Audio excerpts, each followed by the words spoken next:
ଆଜିର ଦିନ ଆରମ୍ଭ ହେଉଛି ଏଇଭଳି ସକାଳ ସକାଳ ଶୀତ ପାଗରେ। ମୁଁ ଏବେ ବାହାରିଲି ଆଈଙ୍କ ଘରେ। କାଲି ରାତିରେ ମୁଁ ରହି ବହୁତ ମଜାମସ୍ତି କଲି। ଏଠି ମୁଁ ଏବେ ଆଈ ବସିଛନ୍ତି ଦାଣ୍ଡରେ, ପଦାରେ ବସିଛନ୍ତି, ଆଉ ମାମା କଥା ହେଉଛନ୍ତି। ମୁଁ ଏବେ ଚାଲିଲି ପେଟ୍ରୋଲ ପମ୍ପ। ପେଟ୍ରୋଲ ଭରି ସାରିଲା ପରେ 1 ଲିଟର ପେଟ୍ରୋଲ ମୁଁ ଘରକୁ ନେଇକି ଯିବାର ଅଛି। ମୁଁ ସେଠି ଦେଇଦେଲି, ସେ ସେଠି ତାଙ୍କର ଭରିବେ। ଆଉ ଗାଡ଼ିରେ ପେଟ୍ରୋଲ ପକେଇକି ମୁଁ ଏବେ ଚାଲିଲି ଘରକୁ। ବାଟରେ ଏଠି ଦେଖିଲେ କି ଶିବ ମନ୍ଦିର, ସେଠି ଦର୍ଶନ କରିସାରି ଏବେ ମୁଁ ଚାଲିଲି ଘରକୁ। ଆସିବା ବାଟରେ ଏବେ ଦେଖନ୍ତୁ ଏଠି ଗୋଟେ ମିନି ପାୱାର ପ୍ଲାଣ୍ଟ ଏବେ ଷ୍ଟାର୍ଟ ହେଉଛି। ଆଉ ଏଠି ଷ୍ଟାର୍ଟ ହେଲା ପରେ ଦେଖିପାରୁଥିବେ ଜଙ୍ଗଲର କି ଭିୟୁ ଆସୁଛି, ମସ୍ତ ଭିୟୁ ଆସୁଛି। ତାପରେ ଏଠି ଇଏ ହେଉଛି କେନାଲ ଡ୍ୟାମ୍ କୁହାଯାଉଛି ୟାକୁ।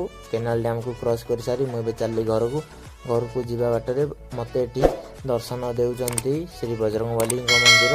ଏଠି ଦର୍ଶନ କରିସାରି ମୁଁ ଏବେ ପହଞ୍ଚିଗଲି ଘରେ ପହଞ୍ଚି ସାରିଲା ପରେ ଗାଡ଼ି ଡିକିରୁ ମୁଁ ପେଟ୍ରୋଲ ବାହାର କରିସାରିଲିଣି। ପୁଣି ଦେଖା ହେବା ନେକ୍ସଟ ଭିଡ଼ିଓ।